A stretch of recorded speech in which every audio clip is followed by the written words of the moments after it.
আসসালামু আলাইকুম, welcome to my channel Parveen's kitchen. Parveen's কিচেনে আপনাদেরকে অনেক অনেক অভিনন্দন।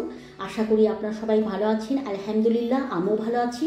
আজকে আমি কাঁচা কলা আর চিকেন কিমা দিয়ে একটা মজাদার রেসিপি শেয়ার করব। খুব সহজভাবে, সহজ পদ্ধতিতে আমি তুলে ধরেছি, যাতে আপনারা সহজভাবে বুঝে নিতে পারেন এবং এইভাবে আপনারা বাড়িতে তৈরি করে নিতে পারেন। তাহলে বন্ধুরা, প্রথম থেকে শেষ অবধি অবশ্যই আমার সাথে থাকবেন আর আমার রেসিপিটা আপনারা দেখে নেন কীভাবে আজকে আমার রেসিপি তৈরি করলাম। প্রথমেই আমি নিয়েছিলাম কয়েকটা কাঁচা কলা। কাঁচা কলার খোসাগুলো আমি ছাড়িয়ে নিয়েছি, পরিষ্কার করে ধুয়ে নিয়েছি এবং ছোট ছোট করে কেটে নিয়েছি। প্রেসার কুকারে দিয়ে দিলাম। এখন আমি কাঁচা কলাগুলোকে খুব ভালো করে সেদ্ধ করে নেব। তার জন্য দিয়ে দিলাম এখানে আমি পানি, সামান্য পরিমাণে দিয়ে দেবো লবণ আর দিয়ে দেবো হলুদের গুঁড়ো। লবণ আর হলুদের গুঁড়ো দিয়ে আমি কাঁচা কলাগুলোকে সেদ্ধ করে নেব। কাঁচা কলা আমি সেদ্ধ করে নিয়েছি, ঠান্ডা করে নিয়েছি। একটা পাত্রের মধ্যে আমি নিয়ে নিলাম।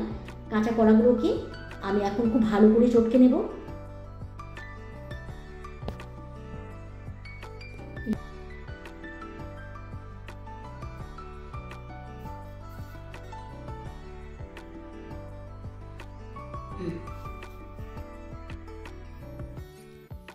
খুব ভালোভাবে চটকানো হয়ে গেছে।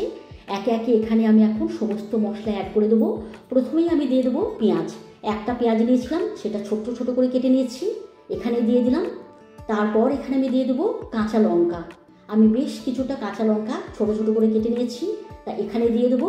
এখানে কিন্তু আমি লঙ্কার পরিমাণটা একটু বেশি দিয়েছি। এটা ঝাল হলে খেতে কিন্তু অনেক টেস্টি হয়, তাই ঝালের পরিমাণটা আমি একটু বেশি দিয়েছি। আপনারা চাইলে কম বেশি করে নেবেন। ধনেপাতা এখানে আমি দিয়ে দেবো, ছোট ছোট করে কেটে নিয়েছি। তারপর এখানে আমি দিয়ে দেবো বিট লবণ। খুব সামান্য পরিমাণ এখানে লবণ অ্যাড করে দেবো, যেহেতু কাঁচা কলা যখন সেদ্ধ করি তখন কিন্তু আমি লবণ দিয়েছিলাম, তাই লবণের পরিমাণটা একটু কম। তারপর দিয়ে দিলাম এখানে জিরে পাউডার,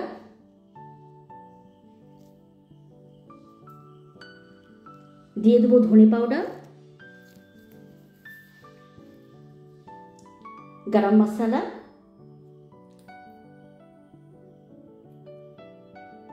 এক চামচ দিয়ে দিলাম কালো জিরে। সমস্ত মশলা এখানে অ্যাড করে দিয়েছি। এখন আমি দিয়ে দেবো চিকেন কিমা। কিমাটাকে আমি প্রথমেই তৈরি করে নিয়েছিলাম। কিছুটা চিকেন নিয়েছিলাম, সেগুলোকে ছোট ছোট করে কেটে মিক্সিতে আমি পেস্ট করে নিয়েছি। তারপর কড়াইয়ে সামান্য সরিষার তেল দিয়ে লবণ, হলুদ আর লঙ্কার গুঁড়ো দিয়ে আমি কিমাটাকে তৈরি করে নিয়েছি। এখানে আমি চিকেন কিমা দিয়ে দিলাম।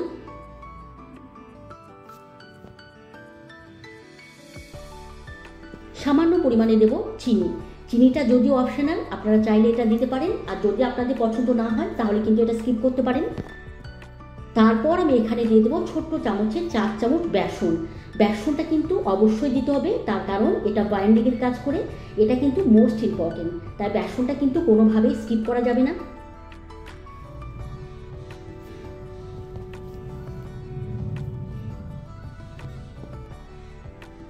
তাহলে এখানে একে একে সমস্ত মশলা আমি অ্যাড করে দিয়েছি। এখন খুব ভালো করে আমি মিক্স করে নেব।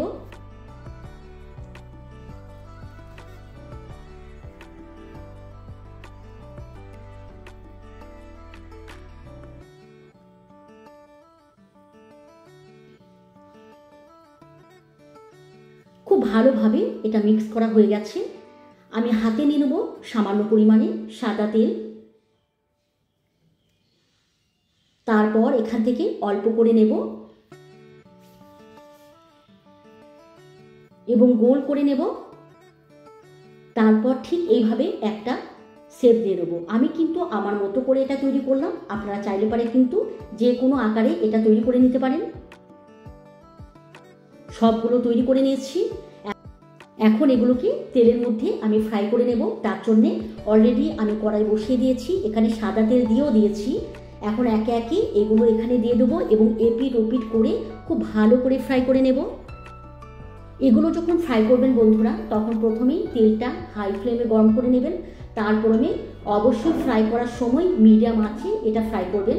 তা না হলে এটা হাই ফ্লেমে যদি আপনারা ফ্রাই করতে যান তাহলে কিন্তু ওপরটা পুড়ে যাবে আর ভেতরটা কিন্তু কাঁচা কাঁচা থাকবে। সেই ক্ষেত্রে কিন্তু এটা খেতে খুব একটা ভালো হবে না। কিন্তু মিডিয়াম আঁচে যদি এগুলোকে ফ্রাই করেন তাহলে কিন্তু ভেতর থেকে পরিপূর্ণভাবে তৈরি হবে। তাহলে বন্ধুরা খেতেও কিন্তু খুব ভালো হবে। তাহলে আপনারা ঠিক এইভাবেই তৈরি করবেন যেভাবে আমি তৈরি করলাম।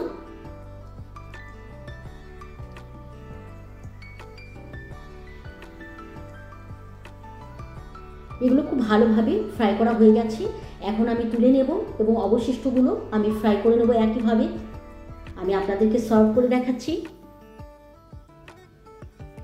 তাহলে বন্ধুরা, তৈরি করে আমি আপনাদেরকে দেখিয়ে দিলাম। আপনারাও কিন্তু এভাবে অবশ্যই বাড়িতে তৈরি করবেন, আর কেমন হয়েছে আমাকে কমেন্ট করে জানাবেন। আর আজকের রেসিপি যদি আপনাদেরকে ভালো লাগে তাহলে লাইক কমেন্ট অবশ্যই করবেন। আজকের মতো আসি, আবার অন্য কোনো দিন অন্য কোনো ভিডিওর সঙ্গে আপনাদের সঙ্গে সাক্ষাৎ হবে। ভালো থাকবেন, সুস্থ থাকবেন, খোদা হাফেজ।